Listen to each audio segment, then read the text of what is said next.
Hi TV ప్రేక్షకులకి నమస్కారం. ఈరోజు కూడా డయాబెటీస్ గురించి కొన్ని విషయాలు మాట్లాడుకుందామా.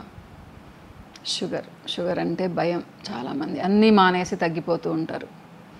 సో వీక్ అయిపోతున్నా ఉంటారు. ఏంటి లైఫ్, మాకు షుగర్ వచ్చింది, అసలు బతకాలని లేదనుకుంటూ ఉంటారు భోజన ప్రియులైతే.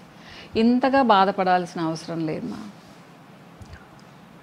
యాక్చువల్గా ఏంటి అంటే మనం తీసుకునే ఫుడ్ని కొంచెం చేంజ్ చేసుకుంటే సరిపోతుంది. ఇప్పుడు అందరికీ తెలుసు, మన సౌత్ ఇండియన్స్కి, ముఖ్యంగా మన తెలుగు వాళ్ళకి ఇడ్లీలు, దోశలు, ఉప్మాలు, ఉతప్పాలు, పొంగలి చాలా ఇష్టం. బ్రేక్ఫాస్ట్ అంటే ఇదే తీసుకుంటూ ఉంటాం. చాలామంది ఏంటి అంటే కాన్షియస్ అయిపోయి అసలు మానేస్తూ ఉంటారు. అసలు మానేయాల్సిన అవసరం లేదు మా. కొంచెం చేంజ్ చేసుకోండి. ఇప్పుడు చూడండి, మనం గ్లైసెమిక్ ఇండెక్స్ గురించి మాట్లాడుకుందాము. ఏంటి ఈ గ్లైసెమిక్ ఇండెక్స్? మీరు ఒక ఆహార పదార్థాన్ని తీసుకున్నప్పుడు మీ బ్లడ్లో ఎంత ఫాస్ట్గా షుగర్ లెవెల్స్ పెరుగుతుంది అనేది చెప్తుంది గ్లైసెమిక్ ఇండెక్స్. అర్థమైంది కదా? ఇంకా వివరంగా చెప్పాలి అంటే, మీరిప్పుడు అన్నం తిన్నారు రిఫైన్డ్ రైస్తో, బియ్యంతో. సో మీకు జిఐ గ్లైసెమిక్ ఇండెక్స్ ఎక్కువైపోతుంది. అదే మీరు రాగులతో తిన్నారు. యాక్చువల్గా చెప్పాలి అంటే ఆయుర్వేద ప్రకారం రాగులు కూడా షుగర్ని ఎక్కువ చేస్తాయమ్మా. కానీ మనం మాట్లాడుకోవద్దు. కానీ రాగులు మంచివనే అనుకుందాం. బాజ్రా, జొన్న, సజ్జలు అనుకుందాం. సజ్జ రొట్టె తిన్నారు మీరు. సో మీ గ్లైసెమిక్ ఇండెక్స్ పడిపోతుంది. షుగర్ లెవెల్స్ చాలా తక్కువ ఉంటాయి మీ బాడీలో అన్నమాట, మీ బ్లడ్లో. ఇదన్నమాట. ఇప్పుడు మీరు ఇంత బెండకాయ కూర తిన్నారు లేదా ఆకుకూర తిన్నారు, మీ గ్లైసెమిక్ ఇండెక్స్ తక్కువ ఉంటుంది. అంటే దీనికి తక్కువ ఉంటుంది అనమాట. మీ బ్లడ్ షుగర్ పెరగదు తొందరగా. అదే మీరు ఇంత పొటాటో కర్రీ తిన్నారు, మీ షుగర్ లెవెల్స్ టక్కుమని పెరిగిపోతాయి. ఇది అనమాట గ్లైసెమిక్ ఇండెక్స్. అంటే ప్రతి ఫుడ్కి గ్లైసెమిక్ ఇండెక్స్ ఉంటుంది. సో 55 లోపల గ్లైసెమిక్ ఇండెక్స్ ఉండే ఫుడ్స్ అన్నీ మీకు సేఫ్. మీరు కొంచెం తినొచ్చు ఎక్కువ క్వాంటిటీ. 56 నుంచి 69 వరకు ఉండేవి మీడియం గ్లైసెమిక్ ఇండెక్స్ ఫుడ్స్ అన్నమాట. ఇవి కొంచెం మోడరేట్గా తినాలి. 70 పైన ఉండేవి హై గ్లైసెమిక్ ఫుడ్స్, మీరు తక్కువ తినాలి.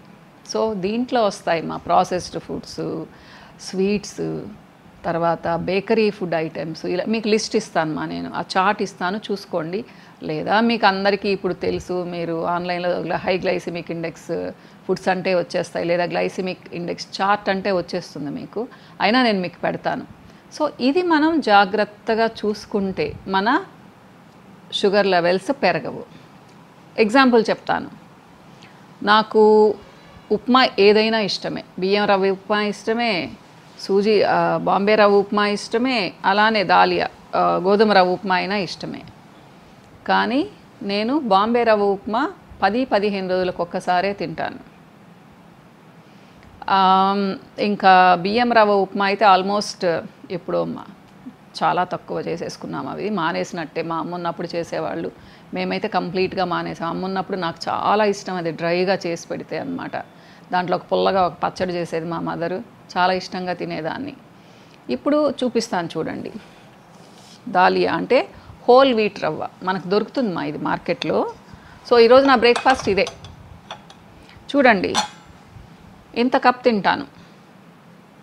ఇది ఆల్మోస్ట్ 125 గ్రామ్స్ ఉంటుంది మా. సో మీకు ఈజీగా 200 to 250 క్యాలరీస్ వస్తుంది. నూనె చాలా తక్కువ వేసుకుంటాను. మీరు దీంట్లో చూస్తే పప్పులు ఎక్కువ ఉంటాయి, కరివేపాకు చాలా ఎక్కువ ఉంటుంది.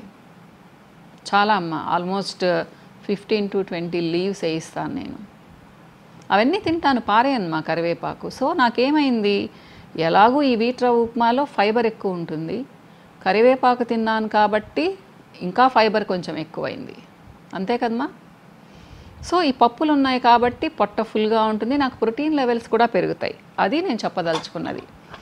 ఇప్పుడు మీరు తినండి, కానీ దాంట్లో కార్బ్స్ తక్కువ ఉండేటట్టు చూసుకోండి, ప్రోటీన్ ఎక్కువ ఉండేటట్టు చూసుకోండి, అలానే అంతో ఇంతో ఫైబర్ ఉండేటట్టుగా కూడా చూసుకోండి. అప్పుడేంటి, మీకు గ్లైసెమిక్ ఇండెక్స్ దీంట్లో ఉన్నదానికంటే కూడా తగ్గిపోతుంది. ఇంకా చెప్పాలి అంటే మీ షుగర్ లెవెల్స్ స్పైక్ అవ్వవు తింటే కూడా.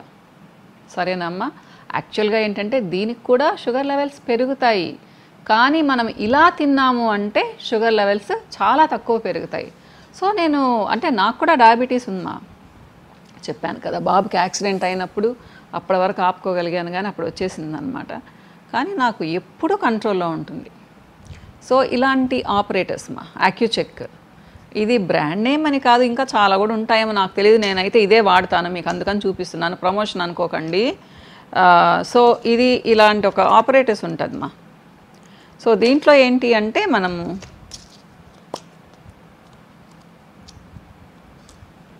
ఈ కార్డ్ ఇన్సెట్ చేయాలి దీన్ని దాంట్లో, కానీ దీని మీద మనం బ్లడ్ పెట్టాలి. అదేం నొప్పి ఉండదమ్మా, మీరు హ్యాపీగా ఇదివ్వండి. ఇలాంటిది ఇస్తారు ఒకటి, మనం జస్ట్ ప్రిక్ చేయడమే. మీరు ఇది కొనేటప్పుడు వాళ్ళు ఎక్స్ప్లెయిన్ చేస్తారు తీసుకునే వాళ్ళు. సో మీరు వీక్లీ వన్స్ లేదా 10 డేస్కి ఒకసారి మార్నింగ్ ఫాస్టింగ్ గ్లూకోజ్ చూసుకోండి మీకు 100 లోపల ఉంది అంటే మీరు చాలా సేఫ్. కానీ ఆల్రెడీ మీరు డయాబెటిక్ అయితే మీకు 110 అట్లున్నా కానీ ఓకే అనుకోండి, మరి అంత కరెక్ట్గా ఏం భయపడాల్సిన అవసరం లేదు మీరు ట్యాబ్లెట్స్ మీద ఉంటే, సరేనమ్మా. అదే ఫుడ్ తిన్న తర్వాత 1.5 అవర్ తర్వాత తీసుకోవాలి. అప్పుడేంటి అంటే మీకు 140, 160 లోపల ఉంటే సేఫ్ అనుకోండి, మీకు ఆల్రెడీ డయాబెటీస్ ఉంటే. లేదు అంటే 120, 130 లోపలే ఉండాలి. కానీ దీనికి +20 యాడ్ చేసుకోమంటారు, ఎందుకంటే ఇది అంత యాక్యురేట్గా రాదు అని చెప్పేసి. మీకు ఇన్స్ట్రక్షన్స్ అన్నీ మీరు మెషిన్ కొనుక్కునేటప్పుడు కూడా వాళ్ళు చెప్తారమ్మా. ఇదొకటి ఇంట్లో పెట్టుకోండి, ఇదేం పెద్ద ఎక్కువ కాస్ట్ కూడా కాదమ్మా, మీరు చెక్ చేసుకుంటూ ఉండొచ్చు, కంట్రోల్లో పెట్టుకోవచ్చు అనమాట. వదిలేయకండి మా డయాబెటీస్ ఉన్నప్పుడు మాత్రం. సో నేను గ్లైసిమిక్ ఇండెక్స్ చార్ట్ ఇస్తాను, లేదా మీరు కూడా చూసుకోండి. మీరు రోజు మొత్తం మీద ఒక 200 గ్రామ్స్ కార్బ్స్ తిన్నారు అంటే మీకు డయాబెటీస్ ఆటోమేటిక్గా కంట్రోల్ అయిపోతుంది మా. అవును, దీని గురించి ఇంకా నెక్స్ట్ వీడియోస్లో ఇంకా మాట్లాడుకుందాం, ఎందుకంటే చాలా పెద్ద సబ్జెక్ట్ ఇది, డయాబెటీస్ డైట్ ఎలా తీసుకోవాలి అనేది.